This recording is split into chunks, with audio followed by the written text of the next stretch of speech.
This is the Roots and All podcast, and I'm your host, Sarah Wilson. Join me as I talk about all aspects of gardening with some of the top horticulturists from around the world. Hello and welcome to Roots and All. This episode is brought to you by Horticouture, a conference exploring the influence of plants and gardens on the fashion world and featuring some of the industry's leading academics and influencers. For more information, visit the LCGD website, lcgd.org.uk, or their Eventbrite page.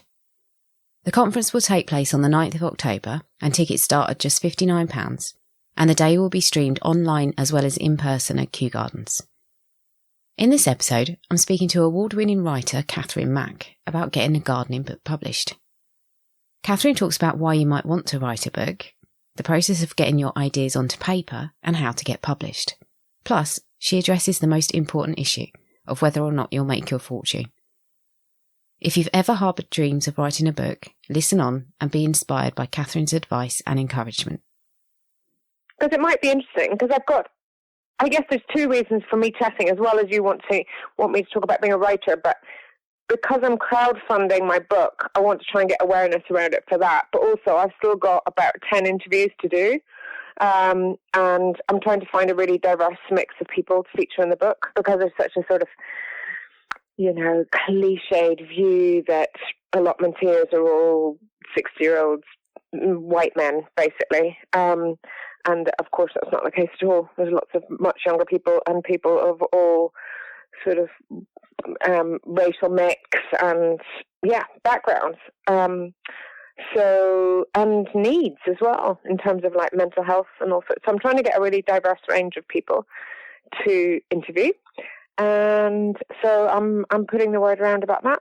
And, geographically as well. Obviously, I want to try and cover the country. And I'm really pleased that I just got somebody in Belfast, which is my original hometown, an allotment right in the heart of the city, sort of on the border between Catholic and Protestant areas of Belfast. So I think there'll be some really interesting stories to tell. Yeah, I'm sure. Yeah, it sounds amazing. So while we're talking about your book, do you want to give people a little bit of background about it? Yeah, sure. So it is called The Allotmenteers, and it's basically that, really. It's going to be 25 profiles of allotmenteers from all around the country. And the reason I decided to write it was that I don't actually have an allotment, but I spend a lot of time at a friend's allotment, and we're always sort of chatting about different people who are there, and how sometimes you don't see them for a while, and you don't really know where they are, because everyone's quite private about their lives and allotments. And I thought, gosh, it'd be really nice to write a piece about, or to write a book about, what allotments mean to people and what their stories are. And I just presumed it would have been written, but it doesn't actually exist. So I went on some Facebook groups for allotments and reached out and said I was really interested in talking to some people about their stories and what allotments mean to them. And some incredible people have come back to me. I just recently interviewed and wrote up the story of a South African former soldier, but he served in the British Army, and he has very serious PTSD, and he's had to retire early, and his allotment has basically just saved him. Just super healing for all the trauma he's gone through. So although not all the stories are about sort of mental health, people who are talking to me are very open about just how much growing is helping them. Yeah, it's really interesting, and people are incredibly open and happy to talk about just how their allotment has sort of, I don't want to say changed their life, but has had a huge impact on their life. It's just this really very moving experience. I feel very honoured to talk to them, and also because I don't have an allotment, I feel like I'm getting a sort of view onto a secret world, which feels like quite a privilege. So I didn't really realise just how private people like to be on their allotments. I know a lot of people, quite a lot of people do go for their social life as well and see other people, but I think a lot of people go to get that sort of solitude and quiet and switch off from the digital world. And yeah, so it just basically feels like an honour being let in the gate. So that's interesting because you came at that from your involvement with allotments, albeit as a kind of a non-participant. And I was going to ask you the question, which actually kind of ties into that. What is a good reason for writing a book? Well, it's a good reason for writing a book. I think, well, I'm actually a travel writer. That's what I do normally, and I specialise in writing about sustainability. And I think that definitely having an area that you were very passionate about. I mean, it's a well-known phrase: write what you know about, and that's definitely true. But also write what moves you and what you really believe in. And so people's journeys are what interests me, people's stories and their journeys. And although my wings have been clipped during the pandemic, obviously there's no travel writing going on and no travel going on, just still being able to talk to people about these journeys that they go on with growing and sort of putting shape and allotment is sort of almost as interesting to me. But yeah, so having that, writing about something that's that you're really passionate about, and that you're going to want to get up in the morning at 7 and just start writing for 3 or 4 hours. You're going to have to want to do it, and discipline, I imagine. Yeah, I don't know. I'm not as disciplined as I should be. I think that a lot of writers talk about how they get up at 5 and they write for 5 hours and they don't take a break. I'm not like that, really.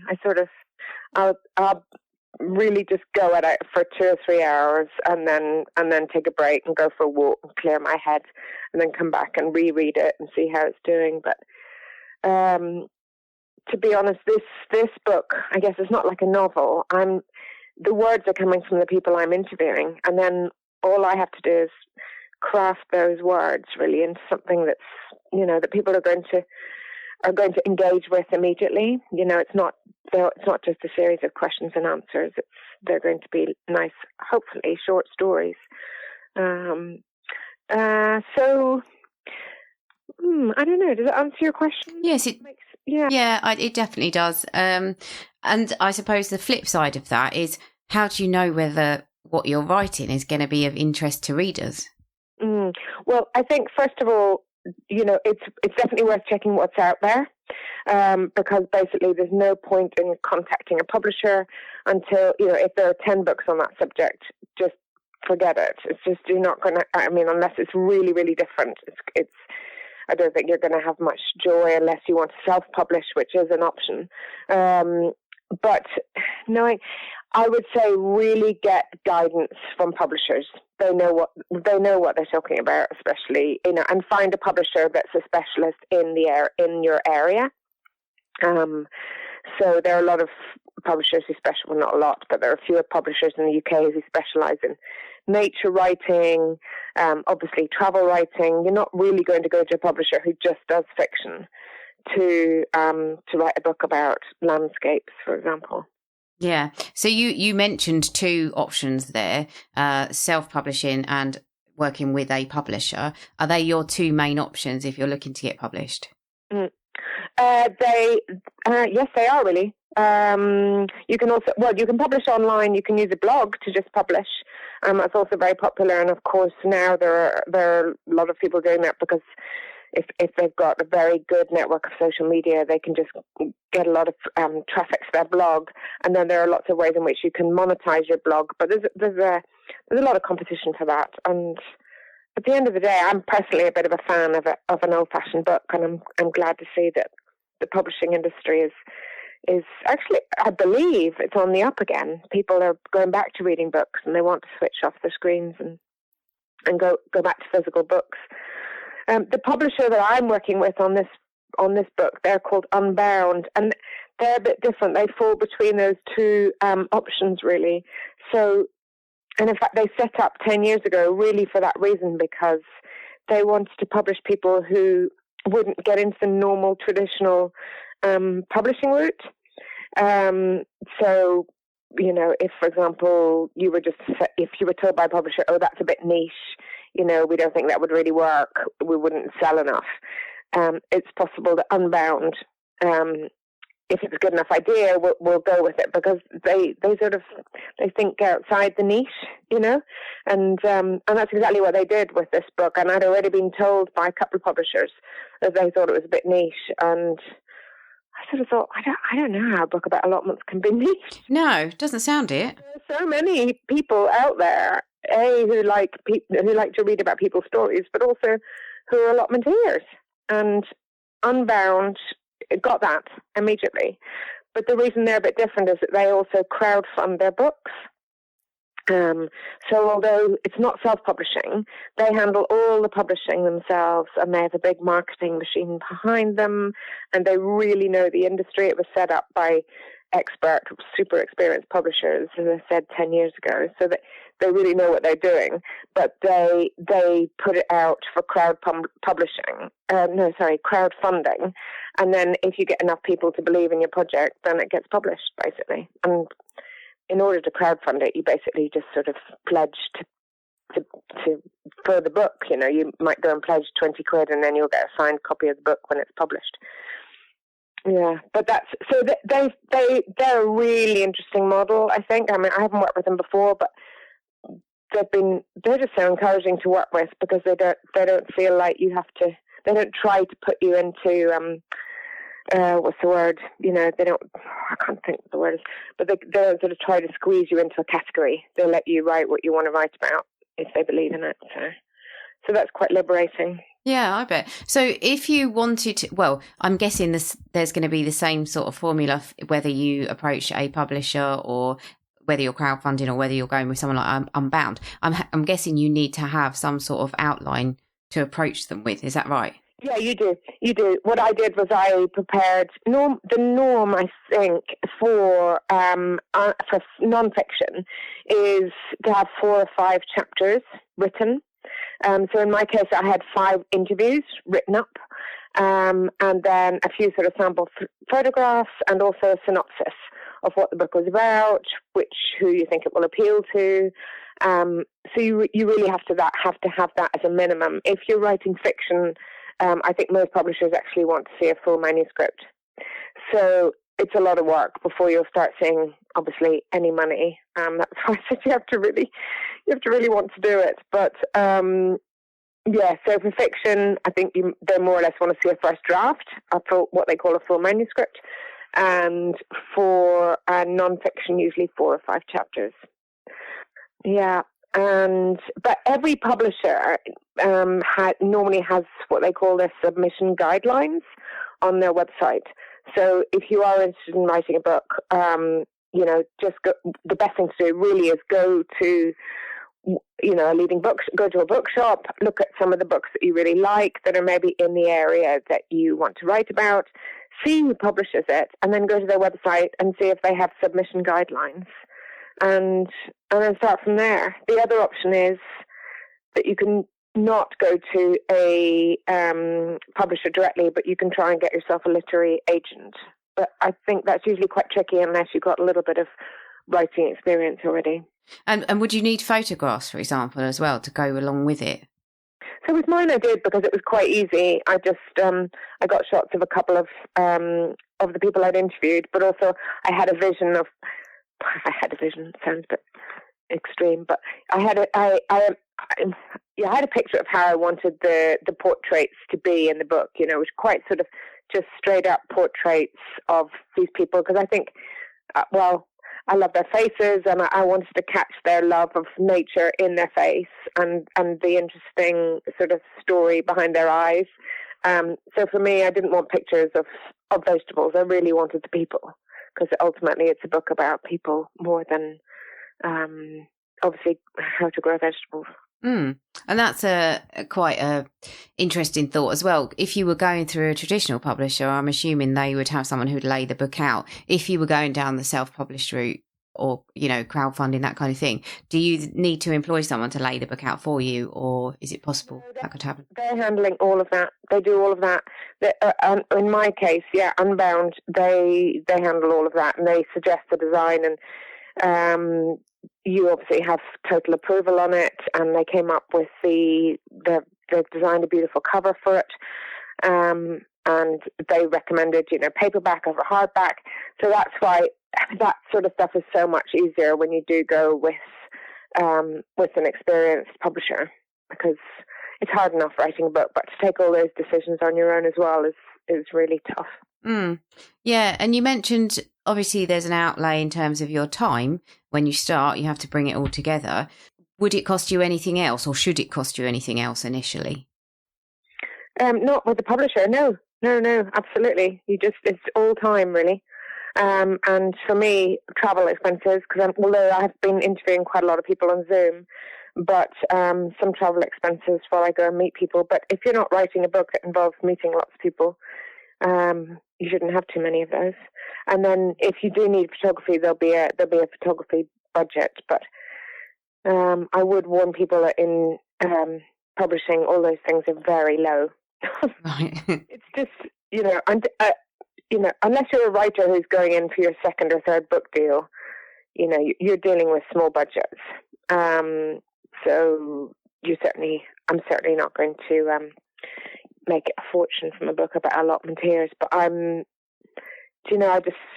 just really wanted to write it, and I'm really enjoying it, and I hope it brings pleasure to people when it's done, and that's all I wanted out of it.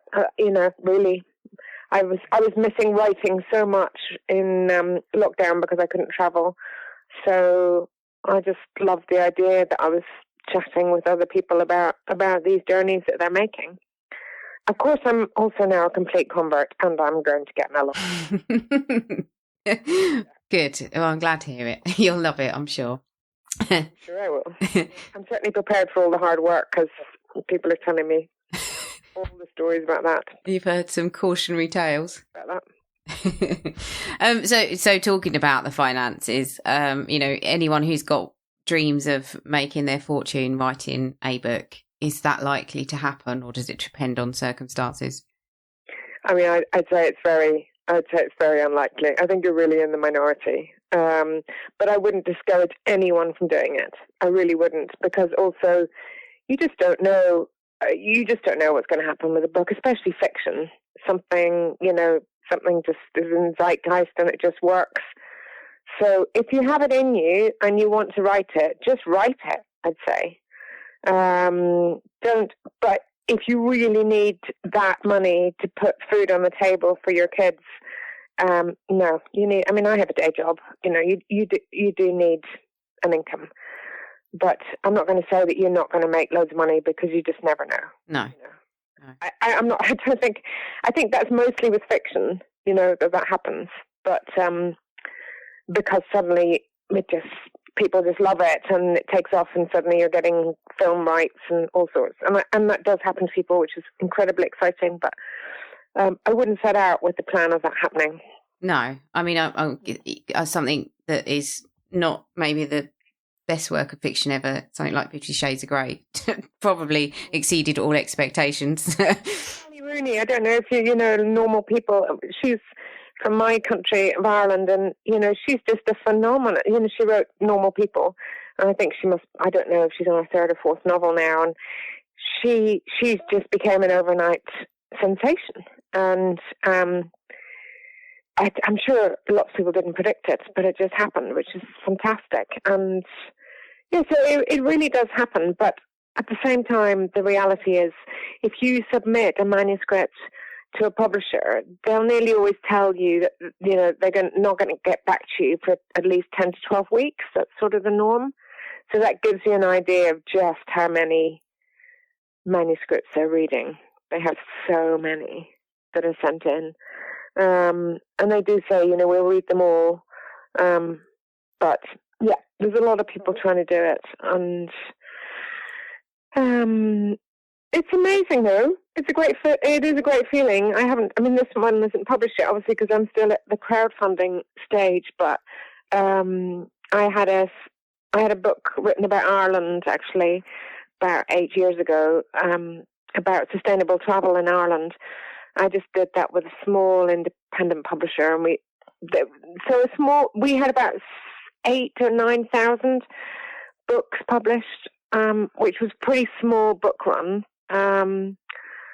But it felt fantastic once I got it. It was just, I'm still really proud of it. And I'd love to do an updated version, and maybe I will. But it felt really good to do it. So I would never discourage anyone from doing it.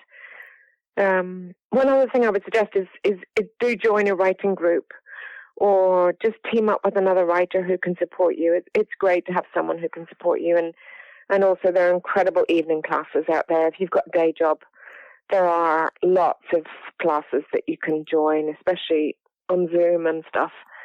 So I would definitely get some guidance and some support, which can be quite scary to do, because I think it's quite difficult for a lot of people to share what they've written. They feel shy or vulnerable about it, but I think it's really worth trying to find a group just to support you, or a class, where you can up your skills as well.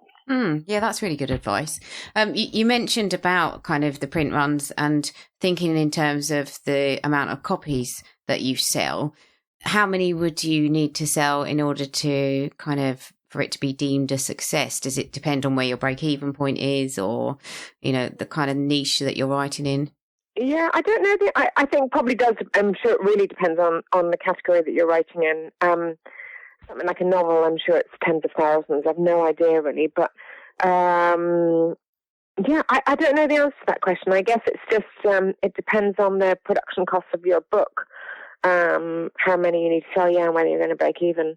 Again, that's why it's good going with a publisher who's experienced, because they know, they want to make money too, so they'll know how to set the budgets to then at least get back some of the costs. And then obviously, hopefully you'll get paid some royalties, and that's how you'll get your money. Uh-huh. Yeah, I mean, people talk about advances. Is that kind of unusual? I think advances are pretty rare unless you're already published. If you're already a published author, and people and publishers have seen that you're experienced, then you're more likely to get a literary agent, and they will then negotiate in advance for you. But I think they're pretty rare. I did get one for the one on Ireland, but we're talking, it was quite a long time ago.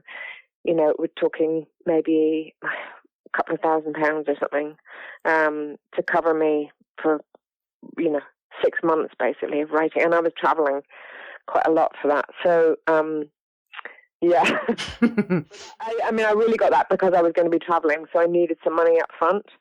But I think they're pretty rare, to be honest. Yeah, but unless you have already been published. Yeah. So while I've got you, I can't resist asking, because you've got such a wealth of experience. If somebody thought, maybe I don't have a book in me, but I do have perhaps some articles, is it a completely different ballgame to pitch to magazines? Yes, it is. It really is.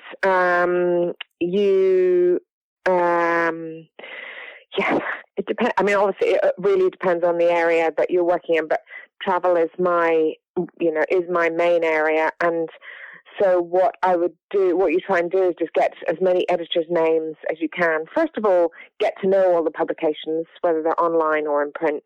I mean, they're all online now, but you need to get to know the editors of that, of the area that you're writing about. So whoever the gardening area editor is, or maybe features or lifestyles editor, and then the most important thing is to read up what they've already published and see, because if, for example, somebody wants to write, let's say I want to write an article about hiking holiday in Croatia, an editor at, say, The Telegraph or The Guardian, if I pitched that to them and 2 months ago, even 6-8 months ago, they had already published an article on hiking in Croatia, they'd be really fed up if I pitch that to them, because they think, well, you haven't read what we're doing. So it's important to get to know what they're doing and what they haven't done. And then if they haven't done it, then just send them an email saying, this is my idea. And it doesn't have to be the full article. You can just send a couple of paragraphs about what you want to write about. This is the angle that you'll take. Would you be interested in commissioning it? Simple as that. 9 out of 10 times, I'm afraid they don't get back to you. But it's worth chasing. If you really think it's an interesting idea and you think it's the right publication and that they've never written about it, just keep going. And if that doesn't work, there is also no harm in also writing the whole article and sending it to them and going, this is, I've written it, here it is, it's ready to go. If you'd like it, I'd love you to have it. And also give them the impression that you want to give it to them as an exclusive. So, because they like that. The other thing about that is if I can't publish the same article in lots of papers. So if I do that hiking holiday in Croatia and I write a nice article about it, I can't send it to The Guardian and The Times and wherever, not as a finished article, because they wouldn't want anyone else to have it published. Mm-hmm. But what you can do is still write about the hiking trip in Croatia or whatever you want to write about it. You just rewrite it with a slightly different angle and slightly different wording. Mm-hmm. Yeah. That makes sense. Yeah. Definitely. Well, that is, again, very useful. Thank you for that. So before I let you go, can you tell people if they are interested in helping you get your book off the ground, what can they do? Oh, thanks. They can just go on to Unbound. And I think anyone will be interested to see the sort of work they're doing anyway, because there's just some fantastic and a really eclectic range of books. But if you go on Unbound and just in the search button put allotmenteers, you'll find it, and then you can just pledge. And you can pledge, I think, anything from £20 up to a ridiculous amount of money. There are all sorts of different packages that you can pledge on. So you can just pledge for the actual book with a signed copy, or you can get a hamper with some allotment goodies in it, plus the book, of course. Or you can actually choose to have your own story featured in the book if you want to. But actually, if you want to have your story featured in the book and you think you have an interesting story to tell, just get in touch with me anyway, because I've still got some spaces. So, but yeah, just go on Unbound and look up the allotmenteers. Thank you very much to Catherine. I hope you've been inspired to pen your masterpiece. Thanks to you for listening, and thank you to those of you who recently reviewed the podcast and shared episodes on social media. That said, it was a minuscule percentage of the people who listen that did so. So please do help me out and rate and review and share the podcast as much as you can. Thank you. Now here's Dr. Ian Bedford talking about a butterfly that seems to have been out in profusion this summer. One of the 59 species of butterfly that breed in Britain is the red admiral. A stunning butterfly with black wings displaying orange bands and white spots. And it's a common visitor to our gardens during spring and again in late summer. Despite being referred to as a resident species though, the red admiral is actually a migrant butterfly that historically has not been able to survive through a traditional British winter. And so each spring, mated females from Central Europe have flown to Britain to lay their eggs. Eggs that then produce the summer generation of red admirals that we so commonly see in our gardens. Unlike other migrant butterflies though, whose numbers can dramatically fluctuate from year to year, the red admiral consistently appears in plentiful numbers and reliably appears in all habitats throughout Britain every year. So why has this butterfly become so successful here? Well, it's really down to a few simple behavioural characteristics that increase the survival rate of its caterpillars and their development into adults. Primarily, their eggs are laid on stinging nettles, a host plant that most herbivorous animals avoid, and they're often laid just one per plant to minimise egg predation. When these hatch, the little caterpillars then fold the edges of the leaves together to create a protective tent, only emerging to feed or to create a larger tent as they grow bigger. Then, when fully grown, the caterpillars pull several leaves together to form a chamber within which they pupate. Again, out of sight and protected from predators. By midsummer, the adult red admirals will begin hatching and will often be found feeding on nectar-rich flowers such as buddleia and ivy. Then into autumn on overripe blackberries and plums. And this is really where their annual cycle has ended in Britain, because as our day lengths shorten and temperatures fall, the red admirals don't journey back to a warmer climate, and neither do they go into hibernation. But instead, they just rest in sheltered locations, venturing out to feed on warmer days, but inevitably, at some time, succumbing to the cold. However, the climate is changing, and many sightings of red admirals on the wing across Britain have been reported during the recent mild winters. The possibility clearly exists now that they might be able to survive long enough to lay their eggs on the springtime nettles, and so finally become a genuine British resident butterfly species. You can download or listen to the podcast direct from the website rootsandall.co.uk. Please also check out my Patreon, where you can make a one-off donation or take out a monthly subscription to help support the podcast. Because if you enjoy the show, please help it continue. I also have a GoFundMe where you can make a one-off donation.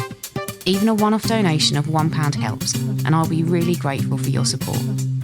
So please go to Patreon or GoFundMe and search for Roots and All Podcast.